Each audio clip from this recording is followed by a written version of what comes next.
the potential for chaos has given way to certitude. Louisiana State, Ohio State, Clemson, and Oklahoma will compete for a national title after their selections on Sunday for the college football playoff.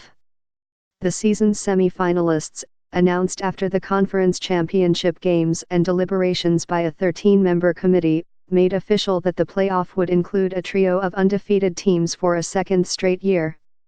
And with a host of blue-chip programs damaged by at least 2 losses each, the committee's picks also appeared more immune than usual from the bickering that has so often surrounded college football's postseason.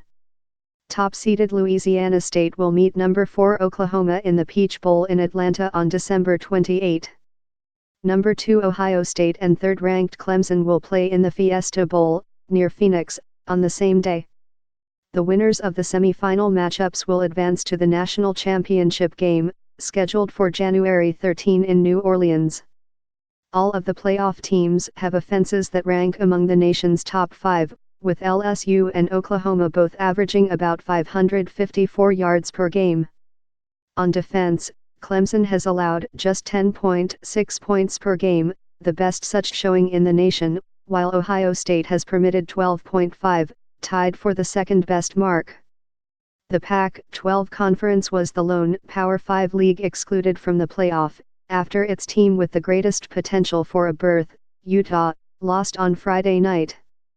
By Sunday morning and, in most respects, by late afternoon Saturday, the suspense surrounding exactly which teams would reach the playoff had ended and been replaced by a more nuanced debate over seedings and pairings. Entering Sunday, there was little doubt that Oklahoma, which defeated Baylor in overtime for the Big 12 championship, would be seeded number 4, because it was the only playoff-bound team with a loss.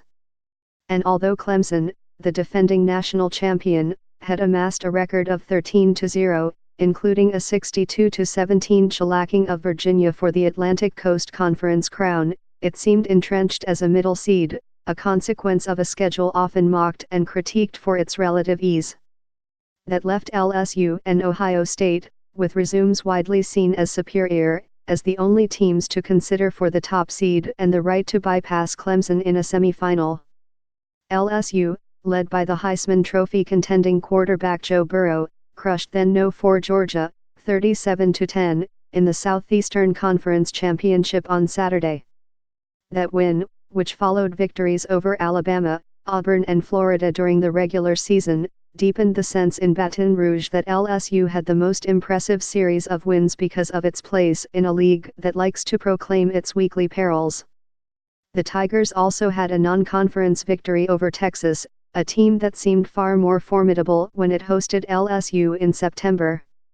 Ohio State, the first Big Ten team to reach the playoff since the 2016 season, spent this year decimating its opponents, and since November 23, it has beaten 3 top 15 opponents by an average of almost 18 points. But its 34-21 victory over Wisconsin to claim the Big Ten title started as a slog and, coming soon after L.S.U's dominance over Georgia, fanned questions about whether Ohio State should retain the top rank it held going into the weekend. "I think we're number 1 point blank, period," Chase Young, Ohio State's star defensive end, said after the Big Ten championship game in Indianapolis. "I just feel like a team like this, that hit a lot of adversity, has been tested many times, times like today. To see us come back, and not just come back but we came back and we dominated. I feel like a team that can flip the switch like that is, a no-one-worthy team." In Atlanta, where L.S.U beat Georgia at an ostensibly neutral site, Ed Orgeron, the Tigers coach, rated his squad a darn good football team. "I've told the team it doesn't matter," Orgeron said of the rankings. "It don't matter where they rank us, where they tell us to go. We've got to win the next game. That's all that matters." L.S.U still had plenty of people openly believing it could, and should, be number 1. As he wore SEC championship headgear and L.S.U attire outside the Tigers' locker room, Governor John Bel Edwards of Louisiana said, "It's hard for me to imagine there's a better football team in the country. When you look at the top teams in the country now, nobody has the resume that L.S.U has. Even Dabo Swinney, the Clemson coach who has long argued that his program was undervalued, seemed to recognize on Sunday night that his team had virtually no chance of locking up the top seed, or even the number 2 spot, a distinction that would not matter because the second and third-ranked teams play one another. Just as long as we can be somewhere in the top 4, I think we deserve that, he said in Charlotte, North Carolina, the site of the ACC title game. We've earned that. I know we haven't played anybody all year, but hopefully we can get a chance to be somewhere in the top 4, because I think these guys, they deserve that. Predicting that Clemson would hold at number 3, he added, it doesn't really matter. We'll play somewhere and play somebody and be thankful for the opportunity. Arguments about seeding notwithstanding, the consensus around this year's playoff field may momentarily curb the near-ritual hand-wringing over the size and scope of the sport's postseason, a debate that surely would have been inflamed had Utah and Oklahoma both won conference titles and been able to brag about one-loss records.